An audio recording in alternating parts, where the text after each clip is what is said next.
Detailing में जाके देखते हैं। जैसे पहला मैंने यहाँ डेफिनेशन के लिए लिखा हूँ, ठीक है। 9 एक्टिव फ्लैग्स होते हैं, ठीक है। फ्लैग रजिस्टर के अंदर क्या होते हैं, 9 एक्टिव फ्लैग्स होते हैं जो कि 2 कैटेगरीज में डिवाइड होते हैं, कंडीशनल फ्लैग और कंट्रोल फ्लैग्स। अब देखो ये जो डायग्राम बना है, मैंने आपको इसके पहले वाली वीडियो में बताया था कि जनरल पर्पस रजिस्टर 16 बिट्स का होता है, सेगमेंट रजिस्टर 20 बिट्स का होता है। तो जो सेगमेंट रजिस्टर मैंने वहाँ समझाए थे 20 बिट्स के, ठीक है, और जो जनरल पर्पस रजिस्टर मैंने 16 बिट्स वहाँ समझाया था, यही 16 बिट्स उस जनरल पर्पस रजिस्टर में यूज होते हैं, ठीक है। जैसे थोड़ी देर के लिए यहाँ पर देख लीजिए 16 बिट्स का था, ये 16 बिट्स का, ये 16 बिट्स का, मतलब ये जो इंडेक्स बने हैं ये हर बिट्स पे अप्लाई होते हैं, ठीक है। ये नहीं कि ये अलग है, मतलब फ्लैग रजिस्टर मतलब इसका इसका ये सभी एक प्रकार से बोल सकते हैं फ्लैग रजिस्टर, मतलब हर एक रजिस्टर या हर एक सेगमेंट रजिस्टर क्या है, 16 बिट्स का है। और 16 बिट्स में ही फ्लैग मतलब ये किस तरह से वर्क करता है ये फ्लैग रजिस्टर में बताया गया है, ठीक है। तो देखो हम इसको कैसे याद रखेंगे, कुछ नहीं करना, अपन ने हेक्साडेसिमल पढ़े हैं ना, हेक्साडेसिमल, तो वैसे ही हमको यहाँ 16 इंडेक्स बनाना है, ठीक है। उसमें से क्या काम करना रहता है हमको, ये मैंने देखो शॉर्ट ट्रिक लिखी है, क्या लिखा है मैंने यहाँ पर, ODITSZACPCY, ये आपको रट लेना है, घोंट के पी लेना है, ठीक है, रट्टा मार लो, पहाड़ा पढ़ लो या कुछ भी। इसके बाद देखो मैंने 11 से 0 लिखा है, इसका मतलब मुझे ये वैल्यू पुट करना, ODI 11 से स्टार्ट करना है 0 तक, एक्सेप्ट 531, मतलब 531 में मुझे नहीं लिखना है। तो जब मैं इंडेक्स बनाऊंगा तो मैं 11 के पहले सब में क्रॉस लगा दूंगा, और 5 में भी क्रॉस कर दूंगा, 3 में भी क्रॉस बना दूंगा, ठीक है, और एक 1 में क्रॉस बना दूंगा, क्योंकि मैंने ये शॉर्ट ट्रिक में दिमाग में बिठा लिया 531। फिर बाकी जो बचे हुए प्लेसेस हैं तो उसमें मैं एक तरफ से नाम लिखना स्टार्ट कर दूंगा, ODITSZ, फिर AC, फिर CY। तो इनमें क्या होता है, इनके फुल फॉर्म भी याद होना चाहिए। O से आ गया ओवरफ्लो, D से आ गया डायरेक्शन, E से आ गया इंटरप्ट, T से आ गया ट्रैप, ठीक है, Z से आ गया जीरो, और S से आ गया साइन, AC, तो मैंने यहाँ पर पढ़ा था ACP, तो ACP से आ गया, A से ऑक्जिलरी, KC से कैरी, ऑक्जिलरी कैरी फ्लैग, और P से बात करें तो पैरेट्री फ्लैग, ठीक है, और CY लास्ट में बचा है तो भैया वो कैरी फ्लैग है, और जो क्रॉस के साइन लगाए हैं वो नॉट यूज्ड लिखा है। इतना तो अपन कर सकते हैं, ठीक है। तो इतना करने पे 7 में से आपको 3 मार्क्स ईजिली मिल जाएंगे। यदि दिमाग की और अच्छे से मार्क्स चाहिए और दिमाग का थोड़ा और अच्छे से यूज करना है तो अपने को इसका एक एक लाइन में एक्सप्लेन करना है। ये आपको एक लाइन जरूर दिख रही है, मैं इसको 3 लाइन में लिख सकता हूँ, ये मैंने शॉर्ट ट्रिक बनाई, देखो क्या है। पहला सबसे पहला है क्या अपना डायरेक्शन, देखो मैंने यहाँ लिखा है कंडीशनल फ्लैग और यह कंट्रोल फ्लैग, तो मैं स्टार्ट करता हूँ सबसे पहले यहाँ पर डायरेक्शन फ्लैग से, ठीक है, और फिर इसके बाद मतलब कंट्रोल फ्लैग मैं पहले एक्सप्लेन किया, फिर इसके बाद कंडीशनल फ्लैग एक्सप्लेन करूँगा।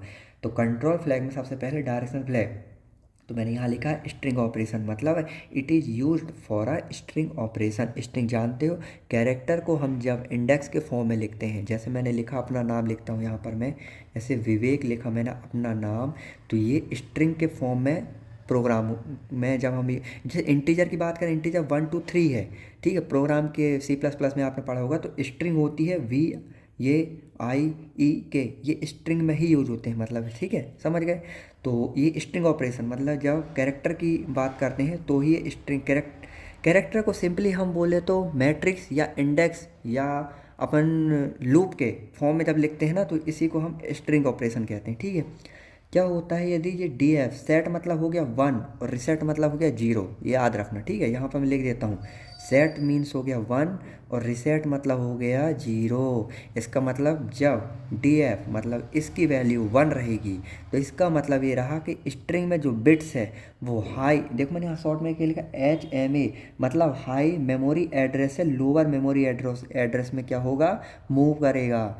और यदि इसकी वैल्यू 0 हो जाती है, यहाँ मैंने एंड करके वाइस वर्सा कर दिया, मतलब यदि इसकी वैल्यू 0 हो जाती है तो इसमें क्या होगी, जो बिट होंगी वो लोअर मेमोरी एड्रेस से हाई मेमोरी एड्रेस में मूव करेंगी, इसका अपोजिट। तो देखो ये दिखने में एक लाइन का, लेकिन ये 3 लाइन का बता दिया मैंने, 3 लाइन लिख सकते हैं इसमें अपन। फिर नेक्स्ट आता है अपना IF, ठीक है, जिसका फुल फॉर्म ये है, तो यहाँ पर पहला पॉइंट लिख देंगे कि भाई it's full form is a interrupt flag and it is used single step control in a programming, ठीक है, 2 लाइन भर गई। फिर नेक्स्ट आएंगे अपन, ठीक है, यहाँ पर लिखो one programming a time for a debugging, मतलब ये होता है कि वन स्टेप पे, ठीक है, वन प्रोग्रामिंग विदाउट डीबगिंग के लिए, विदाउट बगिंग के लिए यूज होता है, ठीक है। डीबगिंग, आपको बगिंग पता है? बगिंग मतलब होता है कि यदि मान लो, आप एक रियल एग्जांपल से बताता हूँ। आप जब क्या काम करते हैं, कोई वीडियो देखते हैं, तो कभी कभी होता है कि वीडियो आगे चलता है, आवाज़ पीछे आती है, या कभी कभी होता है कि वॉल्यूम, आवाज़ आगे चलती है और वीडियो पीछे, तो इसी को अपन बोलते हैं डीबगिंग, ठीक है, या बोलते हैं बफरिंग। तो उस बफरिंग या डीबगिंग को ख़त्म करने के लिए हम क्या काम करते हैं, आईएफ जो फ्लैग है वो बेसिकली प्रोग्राम के लिए रन होता है, ठीक है। अब सेट देखो, यदि ये सेट होगा तो प्रोग्राम रन होगा सिंगल मोड में, ओके, और रिसेट होगा मतलब जीरो होगी तो प्रोग्राम सिंगल मोड पर रन नहीं होगा, ओके।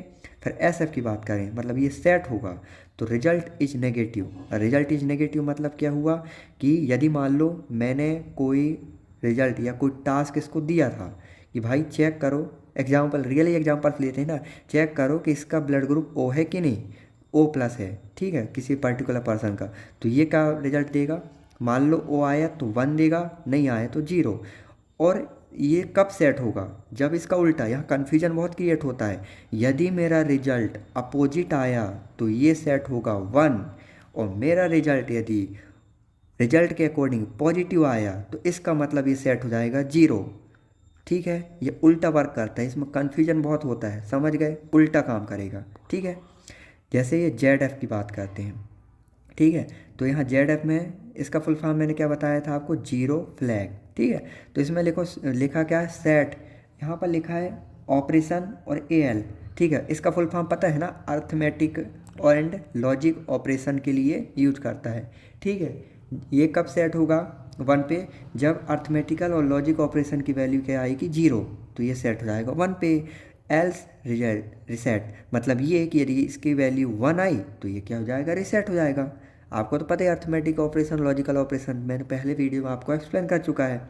फिर बात करते हैं पीएफ की, तो यहाँ पर देखें पैरिटी, ठीक है, पैरिटी फ्लैग, तो क्या होता है पैरिटी ऑफ रिजल्ट, मतलब ये क्या होता है, रिजल्ट पे वर्क करता है। अब जैसे इवन होता क्या है, जब वैल्यू आपकी या तो इवन होती है ना, इंटीजर नंबर की बात करते हैं, या तो इवन होंगे या तो ऑड, यदि आपकी इंटीजर नंबर इवन रहा तो वो सेट हो जाएगा वन पे, और यदि इंटीजर नंबर आपका क्या रहा, रिसेट, मतलब ओड पे रहा, ठीक है, तो ये क्या हो जाएगा, रिसेट पे। बोले तो सम, और हिंदी में क्या बोलते हैं भूल गया, ठीक है। यहाँ पर एसी की बात कर रहे हैं, तो यहाँ पर देख सकते हैं auxiliary carry flag, full form मैंने आपको बता चुका था। तो क्या होता है ऑक्सिलरी कैरी, मतलब जो कैरी बाय एएलयू, मतलब अर्थमेटिकल लॉजिक यूनिट पर जब ऑपरेशन होता है, एडिशन, सब्ट्रैक्शन, या फिर बात करें लॉजिकल ऑपरेशंस की, तो उसके बाद या तो बोरो बचती है या तो हमें कैरी लेनी पड़ती है। यदि मान लो मैं एडिशन कर रहा हूँ तो मुझे मुझे कैरी मिलेगी, और यदि मैं मान लो सब्ट्रैक्शन कर रहा हूँ तो मुझे बोरो की रिक्वायरमेंट होगी। तो होता क्या है, जब हम 8086 माइक्रो प्रोसेसर का यूज़ करते हैं तो वहाँ पर एक D3 और D4 नाम की एक पिन होती है। यदि मान लो मैं एडिशन कर रहा हूँ, ठीक है, तो D3 पे जो कैरी आएगी वो D4 पे चली जाएगी, ठीक है, with the help of register या अदर इक्विपमेंट्स, ठीक है। यदि सब्ट्रैक्शन कर रहा हूँ तो D4 पे जो वैल्यू रहेगी उससे वन कैरी उठ के D3 पे आ जाएगी। तो ये कब कब काम कौन का यूज करता है, किसकी हेल्प से होता है, ऑक्सिलरी कैरी फ्लैग की यूज के। तो देखो ये ऑक्सिलरी कैरी फ्लैग ना, भले ये दो लाइन दिख रहा है और इसका बहुत एक्सप्लेनेशन 5-6 लाइन का हो सकता है। जैसे आगे देखो, ये क्या काम करता है, जीडीआर का यूज नहीं करता है। जीडीआर का फुल फॉर्म क्या है, जनरल, ठीक है, पर्पस रजिस्टर, ठीक है, जीपीआर, सॉरी जीडीआर नहीं, जनरल पर्पस रजिस्टर का ये बेसिकली क्या यूज नहीं करता, ठीक है।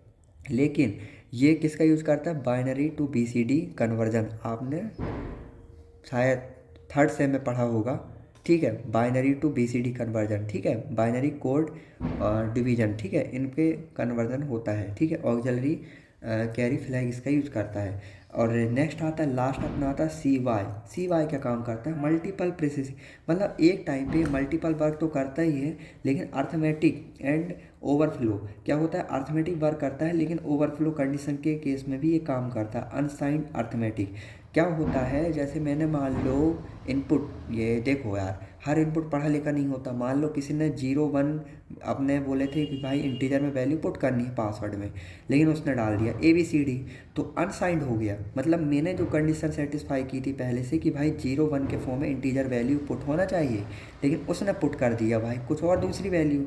तो वहाँ पर मैं ABCD पुट किया तो वहाँ अनसाइंड, मतलब यदि वैल्यू उसने गलत पुट किया तो वो ये CY का काम कर देगा 1 दे देगा, ठीक है। और यदि इसने वैल्यू पुट किया 0 तो ये क्या काम कर देगा, 0 दे देगा, ठीक है। मतलब और ये लास्ट में एक और बच गया था OF, तो ये ओवरफ्लो नाम। देखो यहाँ पर एक और कन्फ्यूजन क्रिएट होता है कि भाई नाम तो इसका ओवरफ्लो है, लेकिन ओवरफ्लो की तरह वर्क ये कर रहा है, लेकिन ये वर्क किसकी तरह कर रहा है, वैल्यू हाथों हाथ और एक कैरी फ्लैग की तरह, ठीक है। तो नाम पे मत जाना, यहाँ पर नाम में बहुत कन्फ्यूजन होता है कि भाई नाम कैरी तो ये कैरी देगा, कैरी ये नहीं देता है, कैरी भाई AC देता है, और ओवरफ्लो ये दे रहा है, लेकिन ओवरफ्लो की तरह ये वर्क कर रहा है। और होता क्या है, ओवरफ्लो ये मोड का काम करता है। मोड का मतलब ये हुआ कि क्या होता है, प्रोग्राम या कोई भी वर्किंग रन करने के लिए CPU में बहुत सारी मेथड होती है, ठीक है, शॉर्टकट ट्री जैसे, लेकिन ये बात करता है मोड। ओवरफ्लो ये डिसाइड करता है कि कौन से मोड या कौन सी मेथड से आपने उसे को रन किया है। तो ये ओवरफ्लो को हम बोल सकते हैं कि ये मोड्स की तरह वर्क करता है, ठीक है। तो थैंक यू गाइस, ये आपका 4th नंबर का क्वेश्चन रहा और ये माइक्रो प्रोसेसर के लिए बहुत इंपॉर्टेंट है आने वाले एग्जाम में। Thank you.